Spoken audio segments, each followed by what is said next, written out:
eyes groggy and dazed. Something, a dream dying to be remembered, struggled to break into my consciousness. I moaned and rolled on my side, hoping more sleep would come. And then the previous day flooded back into my awareness. Oh, I sat up so fast it made my head spin. Your hair looks like a haystack, but I like it. His unruffled voice came from the rocking chair in the corner. Edward, you stayed. I rejoiced and thoughtlessly threw myself across the room and into his lap. In the instant that my thoughts caught up with my actions, I froze, shocked by my own uncontrolled enthusiasm. I stared up at him, afraid that I had crossed the wrong line, but he laughed. Of course, he answered, startled but seemingly pleased by my reaction. His hands rubbed my back. I laid my head cautiously against his shoulder, breathing in the smell of his skin. I was sure it was a dream. You're not that creative, he scoffed. Charlie, I remembered, thoughtlessly jumping up again and heading to the door. You left an hour ago. After reattaching your battery cables, I might add. I have to admit, I was disappointed. Is that really all it would take to stop you, if you were determined to go?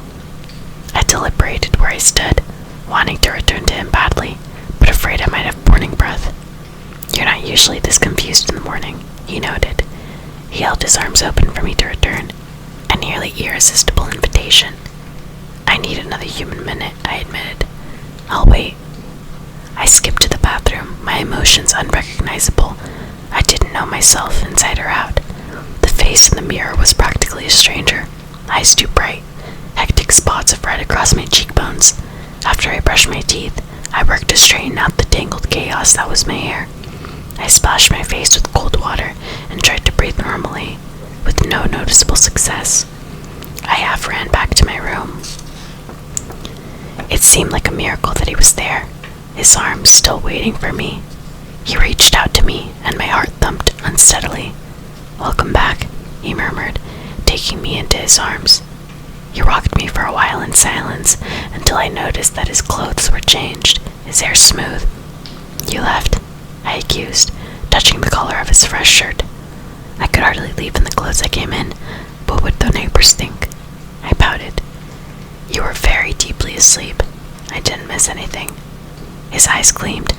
The talking came earlier. I groaned. What did you hear? His cold eyes grew very soft. You said you left me. You knew that already, I reminded him, ducking my head. It was nice to hear, just the same. I hid my face against his shoulder. I love you, I whispered. You are my life now, he answered simply. There was nothing more to say for the moment. He rocked us back and forth as the room grew lighter. Breakfast time, he said eventually, casually, to prove, I'm sure, that he remembered all my human frailties. So I clutched my throat with both hands and stared at him with wide eyes. Shock crossed his face. Kidding, I snickered, and you said I couldn't act. He frowned in disgust. That wasn't funny. It was very funny, and you know it. But I examined his golden eyes carefully to make sure that I was forgiven. Apparently I was. Shall I rephrase? He asked. Breakfast time for the human. Oh, okay. He threw me over his stone shoulder, gently, but with a swiftness that left me breathless. I protested, but he carried me easily down the stairs, but he ignored me. He sat me right side up on the chair. The kitchen was bright, happy, seeming to absorb my mood. What's for breakfast? I asked, pleasantly. That threw him for a minute. I'm not sure. What would you like? His marble brow puckered. I grinned, hopping up. That's alright. I fend for myself pretty well. Watch me hunt. I found a bowl and a box of cereal. I could feel his eyes on me as I poured the milk and grabbed a spoon. I sat my food on the table and then paused. Can I get you anything? I asked, not wanting to be rude. He rolled his eyes. Just eat, Bella. I sat at the table, watching him as I took a bite. He was gazing at me, studying my every movement. It made me self-conscious. I cleared my mouth to speak, to distract him. What's on the agenda for today? I asked. I watched him frame his answer carefully. What would you say to meeting my family?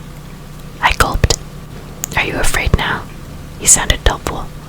Yes, I admitted, How could I deny it? He could see my eyes. Don't worry, he smirked. I'll protect you.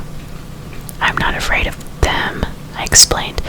I'm afraid they won't like me. Won't they be, well, surprised that you would bring someone like me home to meet them? Do they know that I know about them? Oh, they already know everything. They'd taken bets yesterday, you know? He smiled, but his voice was harsh. On whether I'd bring you back, though, why anyone would bet against Alice, I can't imagine. At any rate, we don't have secrets in the family. It's not really feasible, what with my mind reading and Alice's seeing the future and all that. And Jasper making you feel all warm and fuzzy about spilling your guts. Don't forget that. You paid attention.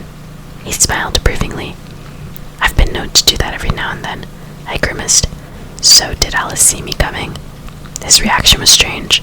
Something like that, he said uncomfortably, turning away so I couldn't see his eyes. I stared at him curiously. Is that any good? He asked, turning back to me abruptly and eyeing my breakfast with a teasing look on his face. Honestly, it doesn't look very appetizing.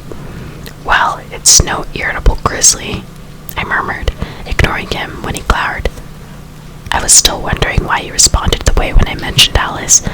I hurried through my cereal, speculating. He stood in the middle of the kitchen, the statue of Adonis again, staring abstractly at the back windows. Then his eyes were back on me, and he smiled his heartbreaking smile. And you should introduce me to your father, too, I think. He already knows you, I reminded him. As your boyfriend, I mean. I stared at him with suspicion. Why? Isn't that customary? He asked innocently. I don't know, I admitted. My dating history gave me few reference points to work with. Not that any normal rules of dating applied here. That's not necessary, you know. I don't expect you to. I mean, you don't have to pretend for me. His smile was patient. I'm not pretending. I pushed the remains of my cereal around the edges of the bowl, biting my lip. Are you going to tell Charlie I'm your boyfriend or not? He demanded. Is that what you are? I suppressed my internal cringing at the thought of Edward and Charlie and the word boyfriend all in the same room at the same time. It's a loose interpretation of the word boy, I'll admit. I was under the impression that you were something more, actually, I confessed, looking at the table. Well, I don't know if we need to give him all the gory details. He reached across the table to lift my chin with a cold, gentle finger. But he will need some explanation for why I'm around here so much. I don't want Chief Swan getting a restraining order put on me. Will you be? I asked, suddenly anxious. Will you really be here? As long as you want me, he assured me. I'll always want you, I warned him. Forever. He walked slowly around the table, and pausing a few feet away, he reached out to touch his fingertips to my cheek. His expression was unfathomable. Does that make you sad? I asked. He didn't answer. He stared into my eyes for an immeasurable period of time. Are you finished? He finally asked. I jumped up. Yes. Get dressed. I'll wait here. It was hard to decide what to wear. I doubted there were any etiquette books detailing how to dress when your vampire sweetheart takes you home to meet his vampire family. It was a relief to think the word to myself. I knew I shielded away from it intentionally. I ended up in my only skirt, long, khaki-colored, still casual.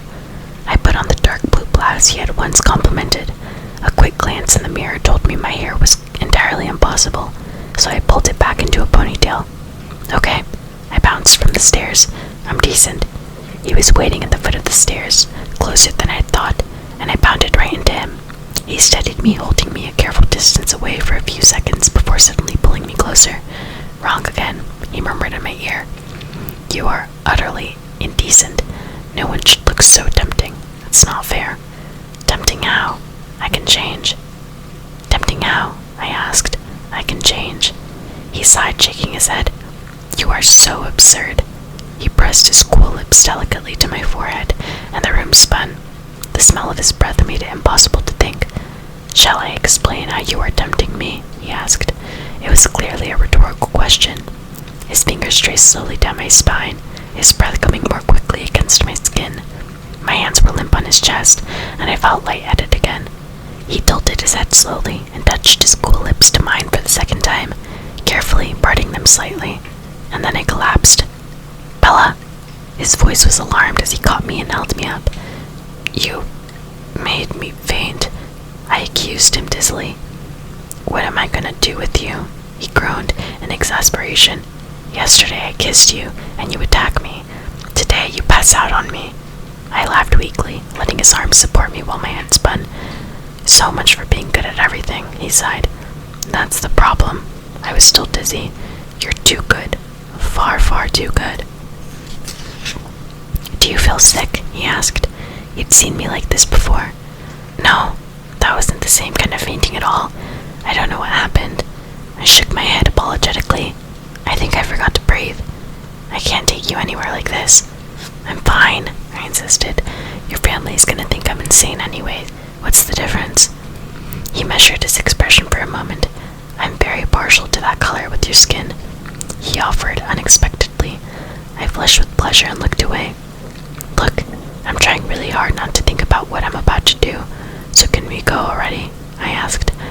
"And you're worried, not because you're headed to meet a house full of vampires, but because you think those vampires want to approve of you, correct?" "That's right," I answered immediately, hiding my surprise at his casual use of the word. He shook his head. "You're incredible." I realized as he drove my truck out of the main part of town that I had no idea where he lived. We passed over the bridge at the Kalawao River, the road winding northward, the houses flashing past us growing further apart, getting bigger. And then we were past the other houses altogether, driving through misty forest. I was trying to decide whether to ask or be patient when he turned abruptly onto an unpaved road. It was unmarked, barely visible among the ferns. The forest encroached on both sides, leaving the road ahead only discernible for a few meters as it twisted serpent-like around the ancient trees. And then, after a few miles, there was some thinning of the woods, and we were suddenly in a small meadow. Or was it actually a lawn? The gloom of the forest didn't relent, though, for there were 6 primordial cedars that shaded an entire acre with their vast sweep of branches. The trees held their protecting shadow right up to the walls of the house that rose among them, making obsolete the deep porch that wrapped around the first story. I don't know what I had expected, but it definitely wasn't this. The house was timeless, graceful, and probably 100 years old. It was painted a soft, faded white, 3 stories tall, rectangular and well-proportioned. The windows and doors were either part of the original structure or a perfect restoration. My truck was the only car in sight. I could hear the river close by, hidden in the obscurity of the forest. "Wow, you like it?" he smiled. "It has a certain charm." He pulled the end of my ponytail and chuckled. "Not even a little bit. Let's go." I tried to laugh, but it seemed to get stuck in my throat. I smoothed my hair nervously. "You look lovely." He took my hand easily without thinking about it. We walked through the deep shade up to the porch. I knew he could feel my tension. His thumb rubbed soothing circles into the back of my hand. He opened the door for me. The inside was even more surprising, less predictable than the exterior. It was very bright, very open, and very large. This must have originally been several rooms, but the walls had been removed for most of the first floor to create one wide space. The back, south-facing wall had been entirely replaced with glass, and beyond the shade of the cedar, the lawn stretched bare to a wide river. A massive curving staircase dominated the west side of the room. The walls, the high-beam ceilings, the wooden floors, and the thick carpets were all varying shades of white. Waiting to greet us, standing just to the left of the door, on a raised portion of the floor by a spectacular grand piano, were Edward's parents. I'd seen Dr. Cullen before, of course, yet I couldn't help but be struck by his youth, his outrageous perfection. At his side was Esme. I assumed the only one of the family I'd never seen before. Something about her heart-shaped face, her billows of soft, caramel-colored hair, reminded me of the ingenues of the silent movie era. She was small, slender, yet less angular, more rounded than the others. They were both dressed casually, in light colors that matched the inside of the house. They smiled in welcome, but made no move to approach us, trying not to frighten me, I guess. "Carlyle, Esme." Edward's voice broke the short silence. "This is Bella." "You're very welcome, Bella." Carlyle stepped with measured careful as he approached me. He raised his hand tentatively, and I stepped forward to shake hands with him. "It's nice to see you again, Dr. Cullen. Please, call me Carlyle." "Carlyle," frowned at him, my sudden confidence surprising me. I could feel Edward's relief at my side. Esme smiled and stepped forward as well, reaching for my hand. Her cold stone grasp was just as I expected. "It's very nice to know you," she said sincerely. "Thank you. I'm glad to meet you too." And I was. It was like meeting a fairy tale, Snow White in the flesh. "Where are Alice and Jasper?" Edward asked, but no one answered, as they had just appeared at the top of the white staircase. "Hey, Edward," Alice called enthusiastically. She ran down the stairs, a streak of black hair and white skin coming to a sudden and graceful stop in front of me. Carlisle and Esme shot warning glances at her, but I liked it. It was natural, for her anyway. "Hi, Bella," Alice said, and she bounced forward to kiss my cheek. If Carlisle and Esme had looked cautious before, they now looked staggered. There was shock in my eyes too, but I was also very pleased that she seemed to approve of me so entirely. I was startled to feel Edward stiffen at my side. I glanced at his face, but his expression was unreadable. "You do smell nice. I've never noticed before," she commented to my extreme embarrassment. No one else seemed to know quite what to say. And then Jasper was there, tall and leonine. A feeling of ease spread through me, and I was suddenly comfortable despite where I was. Edward stared at Jasper, raising one eyebrow, and I remembered what Jasper could do. "Hello, Bella," Jasper said. He kept his distance, not offering to shake my hand, but it was impossible to feel awkward near him. "Hello, Jasper." I smiled at him, shyly, and then at the others. "It's nice to meet you all. You have a very beautiful home," I added conventionally. "Thank you," Esme said. "We're so glad that you came." She spoke with feeling, and I realized that she thought I was brave. I also realized that Rosalie and Emmett were nowhere to be seen, and I remembered Edward's too innocent denial when I had asked him if the others didn't like me. Carlisle's expression distracted me from this train of thought. He was gazing meaningfully at Edward with an intense expression. Out of the corner of my eye, I saw Edward nod once. I looked away, trying to be polite. My eyes wandered again to the beautiful instrument on the platform by the door.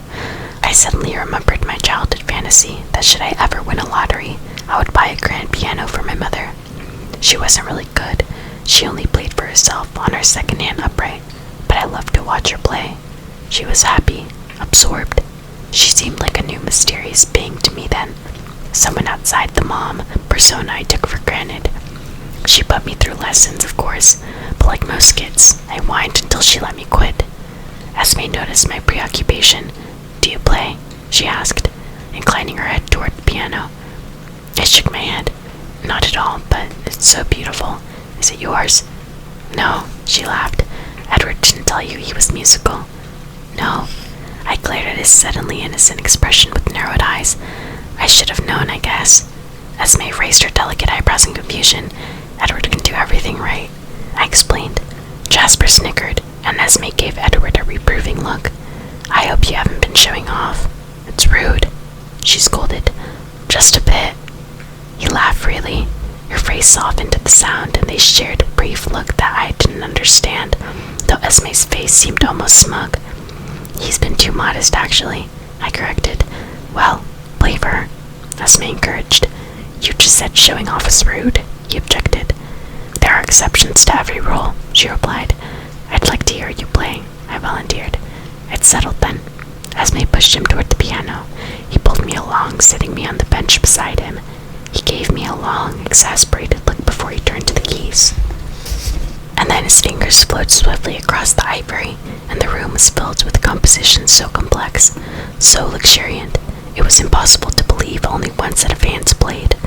I felt my chin drop, my mouth open in astonishment, and heard low chuckles behind me in my reaction.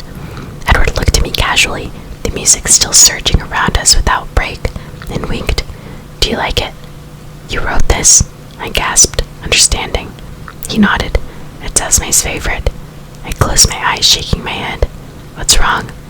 "I'm feeling extremely insignificant." The music slowed, transforming into something softer, and to my surprise, I detected the melody of his lullaby weaving through the profusion of notes. "You inspired this one," he said softly. The music grew unbearably sweet. I couldn't speak. "They like you, you know," he said conversationally. "Esme especially." I glanced behind me, but the huge room was empty now. Where did they go? Very very subtly giving us some privacy, I suppose. I sighed. They like me. But Rosalie and Emmett. I trailed off, not sure how to express my doubts. He frowned.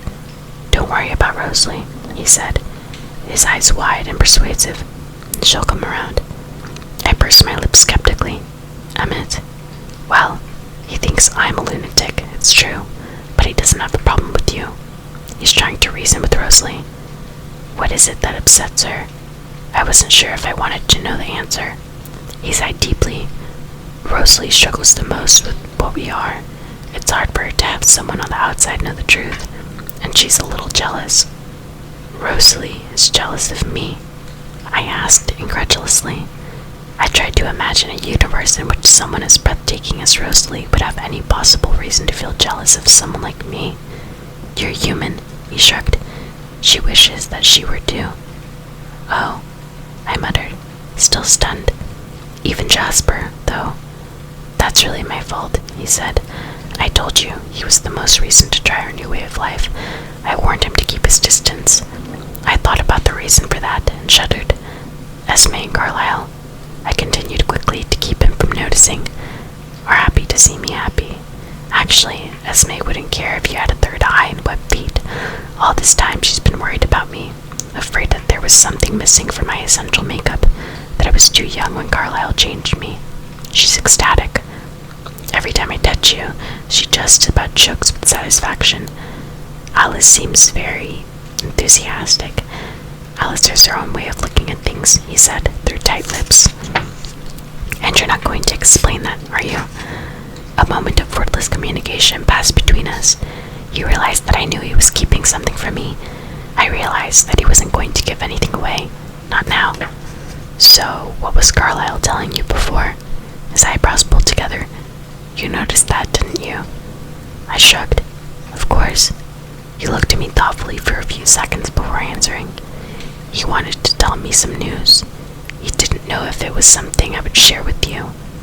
Will you? I have to, because I'm going to be a little overbearingly protective over the next few days, or weeks, and I wouldn't want you to think I'm naturally a tyrant. What's wrong? Nothing's wrong, exactly. Alice just sees some visitors coming soon. They know we're here and they're curious. Visitors? Yes, well, they aren't like us, of course, and their hunting habits, I mean. They probably won't come into town at all, but I'm certainly not going to let you out of my sight till they're gone. I shivered. Finally, a rational response, he murmured. I was beginning to think that you had no sense of self-preservation at all. I let that one pass, looking away, my eyes wandering again around the spacious room. He followed my gaze. Not what you expected, is it? He asked, his voice snug. No, I admitted. No coffins, no piled skulls in the corners. I don't even think we have cobwebs. What a disappointment this must be for you, he continued slyly. I ignored his teasing. It's so light, so open. He was more serious when he answered. It's the one place we never have to hide. The song he was still playing, my song, drifted to an end, and the final chord shifting to a more melancholy key. The last note hovered poignantly in the silence. Thank you, I murmured. I realized there were tears in my eyes. I tapped at them, embarrassed. He touched the corner of my eye, trapping one I missed. He lifted his finger, examining the drop of moisture broodingly. Then, so quickly, I couldn't be positive that he really did. He put his finger in his mouth to taste it. I looked at him questioningly, and he gazed back for a long moment before he finally smiled. Do you want to see the rest of the house? No coffins. I verified the sarcasm in my voice, not entirely masking the slight but genuine anxiety I felt. He laughed, taking my hand, leading me away from the piano. No coffins, he promised. He walked up to the massive staircase, my hand trailing along the satin-smooth rail. The long hall at the top of the stairs was paneled with honey-colored wood, the same as the floorboards. Rosalie and Emmett's room, Carlisle's office, Alice's room. He gestured as he led me past the doors. He would have continued, but I stopped dead at the end of the hall, staring incredulously at the ornament hanging on the wall above my head. Edward chuckled at my bewildered expression. You can laugh, he said. It is sort of ironic. I didn't laugh. My hand raised automatically, one finger extended as if to touch the large wooden cross, its dark patina contrasting with the lighter tone of the wall. I didn't touch it, though I was curious if the aged wood would feel as silky as it looked. It must be very old, I guessed. He shrugged. Early 1830s, more or less. I looked away from the cross to stare at him. Why do you keep this here? I wondered. Nostalgia. It belonged to Carlyle's father. He collected antiques, I suggested doubtfully. No, he carved this himself. It hung on the wall above the pulpit in the vicarage where he preached. I wasn't sure if my face betrayed my shock, but I returned to gazing at the simple, ancient cross, just in case. I quickly did the mental math. The cross is over 370 years old. The silence stretched on as I struggled to wrap my mind around the concept of so many years. Are you all right? He sounded worried. How old is Carlyle? I asked quietly, ignoring his question, still staring up. He just celebrated his 362nd birthday, Edward said. I looked back at him, a million questions in my eyes. He watched me carefully as he spoke. Carlyle was born in London in the 1640s, he believes. Time wasn't marked as accurately then, for the common people anyway. It was just before Cromwell's rule, though. I kept my face composed, aware of his scrutiny as I listened.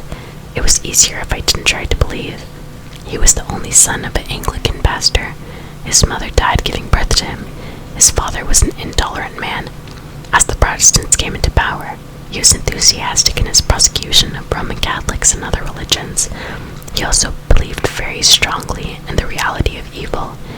He led hunts for witches, werewolves, and vampires. I grew very still at the word. I'm sure he noticed, but he went on without pausing. They burned a lot of innocent people. Of course, the real creatures that he sought were not so easy to catch. When the pastor grew old, he placed his obedient son in charge of the raids. At first, Carlyle was a disappointment. He was not quick to accuse, to see demons where they did not exist. But he was persistent and more clever than his father. He actually discovered a coven of true vampires that lived hidden in the sewers of the city, only coming out by night to hunt.